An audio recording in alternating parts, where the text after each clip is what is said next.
आइए जानते हैं झारखंड की 25 फटाफट बड़ी खबरों को केवल 5 मिनट में। उससे पहले वीडियो को लाइक करके चैनल को सब्सक्राइब जरूर कर दें।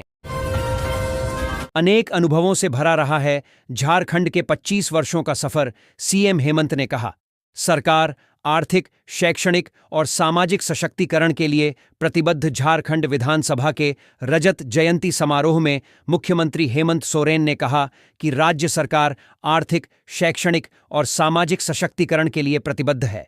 उन्होंने शिबू सोरेन के योगदान को याद करते हुए कहा कि वे झारखंड की आत्मा थे।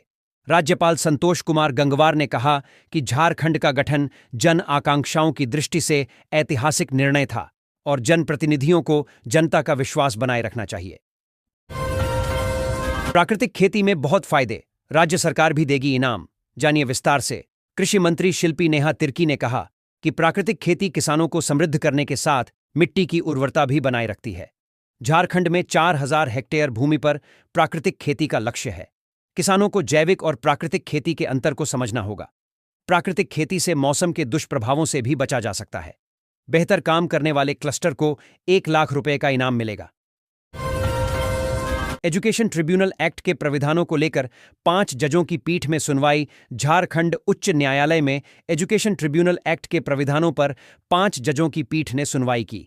इस सुनवाई का उद्देश्य एक्ट की कमियों को दूर करना और शिक्षा प्रणाली को प्रभावी बनाना है। अदालत सभी पक्षों को सुनकर फैसला सुनाएगी। एजुकेशन ट्रिब्यूनल एक्ट शिक्षा से जुड़े विवादों के समाधान के लिए बनाया गया है।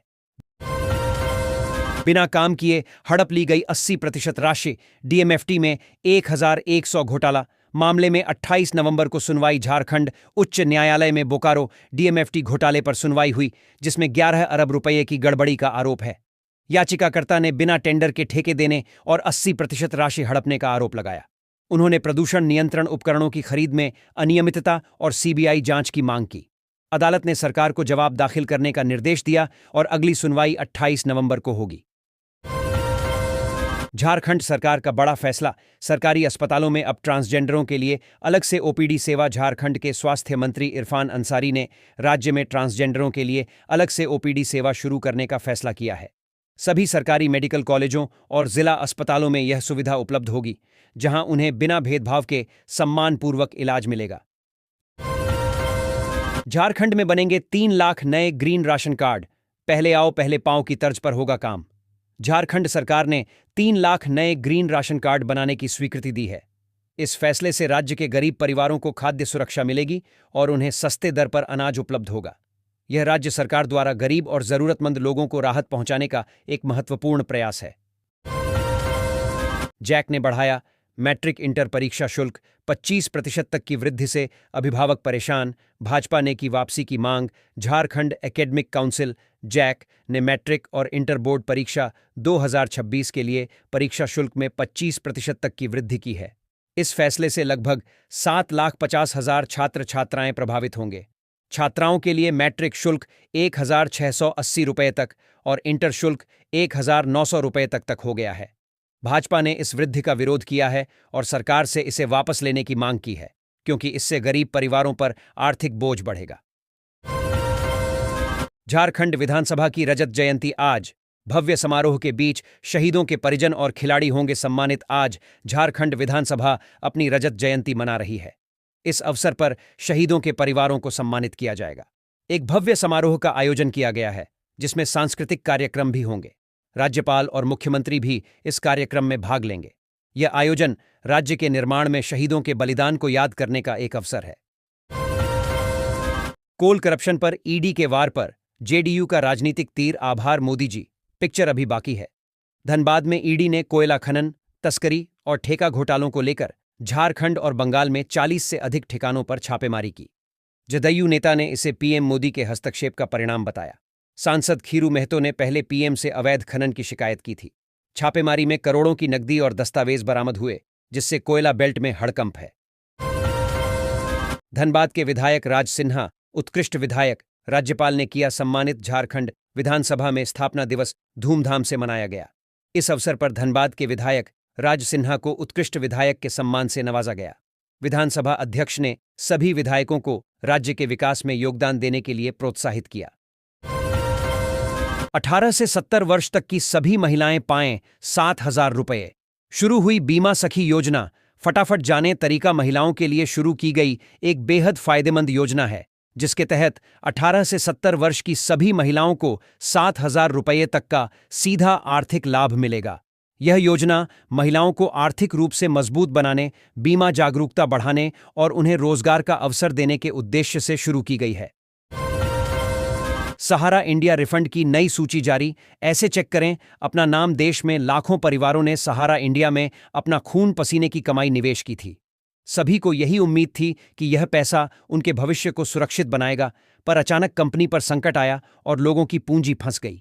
लंबे इंतजार के बाद सरकार और सुप्रीम कोर्ट के हस्तक्षेप से राहत मिलने लगी है। अब सहारा रिफंड मनी लिस्ट जारी की जा रही है ताकि निवेशकों को उनका पैसा वापस लौट सके। अगर आपने भी आवेदन किया है तो यह लेख आपके लिए बहुत जरूरी है। पीएम किसान की नई लिस्ट हुई जारी। सिर्फ इनको मिलेंगे 2,000 रुपये। ऐसे करें चेक। किसान भाइयों के लिए एक और बड़ी खबर सामने आई है। केंद्र सरकार ने पीएम किसान सम्मान निधि योजना की नई लाभार्थी सूची जारी कर दी है। इस नई लिस्ट में उन्हीं किसानों के नाम शामिल किए गए हैं जो सभी नियमों और दस्तावेजों को पूरा करते हैं। सरकार की ओर से आने वाली अगली किस्त यानी 2,000 रुपये की राशि सिर्फ उन्हीं किसानों को मिलेगी जिनका नाम इस नई सूची में दर्ज है। हेमंत सरकार पहुंच रही लोगों के द्वार। मैया सम्मान योजना को लेकर महिलाओं की लग रही कतार। जमशेदपुर के मानगो नगर निगम में आपकी योजना, आपकी सरकार, आपके द्वारा कार्यक्रम आयोजित किया गया। शिविर में विभिन्न योजनाओं के लिए 1,000 आवेदन आए, जिनमें से 800 से अधिक मैया सम्मान योजना, मैया सम्मान योजना के थे। अन्य योजनाओं में जन्म प्रमाण पत्र, पेंशन, आवास योजना और स्वास्थ्य सेवाओं से संबंधित आवेदन शामिल थे। वीकेंड और छुट्टी के दिन आधा होगा पार्किंग शुल्क। रांची नगर निगम ने जारी किया आदेश। रांची नगर निगम ने शनिवार, रविवार और छुट्टियों के दिनों में पार्किंग शुल्क आधा करने का आदेश जारी किया है। इस फैसले से शहरवासियों को काफी राहत मिलेगी, खासकर वीकेंड और छुट्टियों में घूमने फिरने वालों को। निगम का उद्देश्य पर्यटन को बढ़ावा देना और लोगों को सुविधा प्रदान करना है। सीजीएल पेपर लीक मामले में विनय शाह की गिरफ्तारी के बाद मरांडी ने हेमंत सरकार पर लगाए गंभीर आरोप। जामुमो ने कहा, राजनीतिक नौटंकी। भाजपा नेता बाबूलाल मरांडी ने जेएसएससी सीजीएल परीक्षा में भ्रष्टाचार के आरोप में विनय शाह की गिरफ्तारी के बाद सरकार पर निशाना साधा है। उन्होंने पुलिस की भूमिका पर सवाल उठाए और जामुमो ने इसे राजनीतिक नौटंकी बताया। मरांडी ने सबूतों को मिटाने और जांच में लापरवाही के आरोप लगाए, जबकि जामुमो ने भाजपा पर राजनीतिक साजिश रचने का आरोप लगाया और कहा कि सरकार पारदर्शी जांच के लिए प्रतिबद्ध है। झारखंड में एसआईआर के पहले चल रहा ये काम कट सकते हैं अवैध मतदाताओं के नाम। झारखंड में गहन मतदाता पुनरीक्षण एसआईआर इन झारखंड से पहले मतदाता सूची को दुरुस्त करने का काम चल रहा है। राज्य निर्वाचन आयोग अवैध मतदाताओं की पहचान कर उनके नाम हटाने की प्रक्रिया में है। इसका उद्देश्य मतदाता सूची को सटीक और विश्वसनीय बनाना है, ताकि चुनाव प्रक्रिया निष्पक्ष हो सके। में बड़ा बदलाव। मशीन बनाएगी चार्ट। रिजर्वेशन मैसेज आएगा। पहले भारतीय रेलवे यात्रियों की सुविधा के लिए तकनीकी सुधार कर रहा है। अब रेलवे चार्ट बनाने के लिए मशीनों का उपयोग करेगा और यात्रियों को रिजर्वेशन मैसेज पहले मिलेगा। पेपरलेस टिकटिंग को बढ़ावा दिया जा रहा है, जिससे पर्यावरण को लाभ होगा। इसके साथ ही यात्रियों को वाईफाई और बेहतर भोजन विकल्प जैसी अन्य सुविधाएं भी मिलेंगी। ठंड एक झटके में नहीं, बल्कि धीरे धीरे दस्तक देगी। ठंडी हवाओं की भूमिका रहेगी अहम। इस वर्ष ठंड धीरे धीरे दस्तक देगी, अचानक से नहीं। ठंडी हवाएं तापमान गिराने में अहम भूमिका निभाएंगी। मौसम विभाग के अनुसार तापमान में क्रमिक गिरावट होगी, जिससे लोगों को धीरे धीरे ठंड का एहसास होगा। ठंडी हवाओं की गति और दिशा ठंड की तीव्रता को निर्धारित करेंगी। बेटी की शादी से पहले बड़ा झटका। घर के सामने से 5 लाख लूटकर बदमाश फरार। बरवाड्डा में एक ग्रामीण गुलेन चंद्र मंडल अपनी बेटी की शादी के लिए बैंक से 5 लाख रुपए निकालकर घर लौट रहे थे।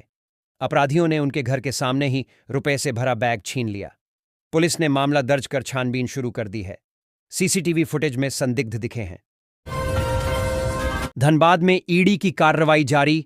अनिल गोयल के कोक प्लांट में मापी तो रमेश गोप के ऑफिस की पड़ताल। धनबाद में प्रवर्तन निदेशालय ईडी ने दूसरे दिन भी अनिल गोयल और रमेश गोप के ठिकानों पर दबिश जारी रखी।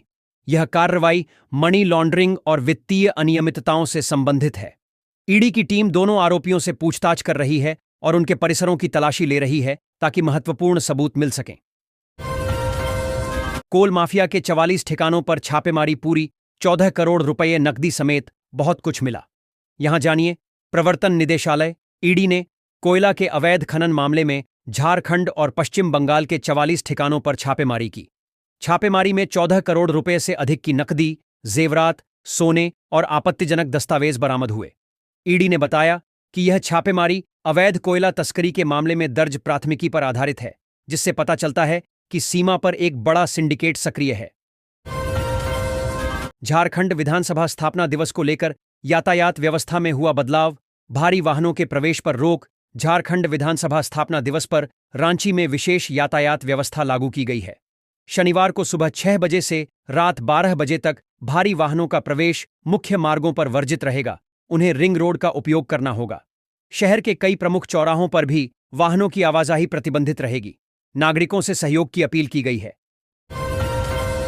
धर्मांतरण और चंगाई सभा का विरोध, 23 नवंबर को आदिवासी सरना बचाओ महारैली। रांची में 23 नवंबर को धर्मांतरण और चंगाई सभाओं के विरोध में आदिवासी सरना बचाओ महारैली का आयोजन किया जाएगा। इस रैली का मुख्य उद्देश्य आदिवासी समुदाय की धार्मिक और सांस्कृतिक पहचान की रक्षा करना है। धर्मांतरण को आदिवासी संस्कृति के लिए खतरा माना जा रहा है, जिसके खिलाफ यह महारैली आयोजित की जा रही है। रैली रांची में होगी, जिसमें बड़ी संख्या में लोग शामिल होंगे। झारखंड में टेंडर नियमों में बड़ा बदलाव, वित्त मंत्री राधाकृष्ण किशोर ने किया ऐलान। झारखंड में टेंडर नियमों में बदलाव का बड़ा फैसला लिया जा रहा है। वित्त मंत्री राधाकृष्ण किशोर ने सेवा अधिकार सप्ताह के शुभारंभ मौके पर घोषणा की कि अब न्यूनतम बोली 10% से नीचे नहीं जा सकेगी। 4 दिन बाद बदल जाएगा झारखंड का मौसम, पड़ेगी भीषण ठंड। आईएमडी अपडेट, झारखंड की राजधानी रांची समेत आसपास के जिलों में अगले 6 दिन तक मौसम में बदलाव के आसार नहीं हैं। 27 नवंबर के बाद राज्य में सुबह के समय कोहरा छाएगा। बर्धमान, हटिया और झाड़ग्राम मेमू ट्रेनों के मार्ग में बदलाव गंतव्य से पहले ही थम जाएंगे। पहिए रेलवे ने बर्धमान, हटिया मेमू और झाड़ग्राम मेमू ट्रेनों के मार्ग में बदलाव किया है। बर्धमान हटिया मेमू गोमो तक ही जाएगी, जिससे हटिया जाने वाले यात्रियों को परेशानी होगी। आद्रा मंडल में रोलिंग ब्लैक के कारण एक बार फिर ट्रेनें प्रभावित होंगी। जमशेदपुर में 10 लाख के सफेद समुद्री कोरल के साथ 4 तस्कर गिरफ्तार। साकची के होटल में वन विभाग की छापेमारी। जमशेदपुर में वन विभाग ने साकची के एक होटल में छापेमारी कर 10 लाख रुपए के सफेद समुद्री कोरल के साथ 4 तस्करों को गिरफ्तार किया। गुप्त सूचना के आधार पर हुई इस कार्रवाई में आरोपियों को रंगे हाथों पकड़ा गया। बरामद कोरल की जांच जारी है और आरोपियों के खिलाफ कानूनी कार्रवाई की जा रही है। पलामू में शिक्षिका ने विकेट से छात्र को पीटा, हाथ हुआ फ्रैक्चर। ग्रामीणों में आक्रोश। पलामू के पांकी में एक शिक्षिका पर छात्र को विकेट से पीटने का आरोप लगा है, जिससे उसका हाथ फ्रैक्चर हो गया। घटना के बाद आक्रोशित ग्रामीणों ने स्कूल में हंगामा किया और शिक्षिका पर कार्रवाई की मांग की। प्रधानमंत्री फ्री सोलर पैनल योजना, 500 रुपये में लगवाएं सोलर पैनल और पाएं मुफ्त बिजली। आधुनिक भारत में ऊर्जा की बढ़ती मांग और पर्यावरणीय चुनौतियों को देखते हुए केंद्र सरकार ने एक दूरदर्शी पहल की शुरुआत की है। प्रधानमंत्री सोलर पैनल कार्यक्रम देश के कृषक समुदाय को आत्मनिर्भरता की ओर ले जाने वाली एक महत्वाकांक्षी परियोजना है। यह पहल न सिर्फ हरित ऊर्जा के उपयोग को प्रोत्साहित करती है, बल्कि ग्रामीण भारत की आर्थिक संरचना में सकारात्मक बदलाव लाने का माध्यम भी बनती है। सौर ऊर्जा के क्षेत्र में यह योजना भारत को वैश्विक मंच पर अग्रणी स्थान दिलाने में सहायक सिद्ध हो रही है। झारखंड में नौकरी दिलाने के नाम पर विद्यार्थियों से ठगी। एफआईआर दर्ज कर जांच में जुटी पुलिस। पटना सिटी में छात्रों से झारखंड में नौकरी दिलाने के नाम पर ठगी का मामला सामने आया है। छात्रों ने आरोप लगाया है कि शिवाशीष सेन गुप्ता नामक व्यक्ति ने केंद्रीय विद्यालय में नौकरी दिलाने के नाम पर उनसे मोटी रकम वसूली और फर्जी नियुक्ति पत्र दिए। आलमगंज थाने में प्राथमिकी दर्ज होने के बाद पुलिस मामले की जांच कर रही है। साहित्य की दुनिया में अजगर से पहचान बनाने वाले मुकम्मल कथाकार नारायण सिंह नहीं रहे। अब पुस्तकों में जिंदा रहेंगे प्रसिद्ध कथाकार नारायण सिंह का 73 वर्ष की आयु में निधन हो गया। अजगर कहानी से उन्हें पहचान मिली। उन्होंने तीसरा आदमी, पानी तथा अन्य कहानियां जैसे कहानी संग्रह लिखे। ये धुआं कहां से उठता है उनका उपन्यास है। उन्होंने गांधीवादी नेता कांति मेहता की पुस्तक का अनुवाद भी किया। उनके निधन से साहित्य जगत में शोक की लहर है।